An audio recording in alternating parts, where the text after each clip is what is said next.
প্রধান উপদেষ্টা ডক্টর মোহাম্মদ ইউনূস আওয়ামী লীগের ব্যাপারে বলেছেন আওয়ামী লীগ নিষিদ্ধ নয়, এবং প্রশ্নের জবাবে উনি অনেকটা এরকম ইঙ্গিত করেছেন আওয়ামী লীগের কার্যক্রম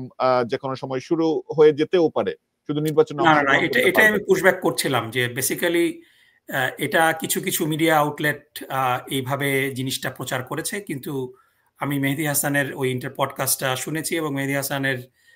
সাথে আমারও ঢোকার সময় এবং বের হওয়ার সময় দুইবারই কথা হয়েছিল। সো ডেফিনেটলি মানে আমি আপনাকে অ্যাসিওর করতে পারি যে ডক্টর মোহাম্মদ ইউনূসের আওয়ামী লীগের প্রতি কোনো সিম্প্যাথি নেই, এবং আই ক্যান গ্যারান্টি ইউ যে Awami League is not coming back period. এই ব্যাপারে কোনো রাজনৈতিক দল ডক্টর মোহাম্মদ ইউনূসের এই ইন্টারভিউর এই কথাগুলোকে না, it has been taken out of context. তিনি প্রসেসটা নিয়ে তিনি বলেছেন যে আওয়ামী লীগকে এই যে প্রক্রিয়া, তিনি প্রক্রিয়াটাকে এক্সপ্লেন করছিলেন। সো এই প্রক্রিয়াটাকে এক্সপ্লেন আপনি যদি পুরাটুকু শোনেন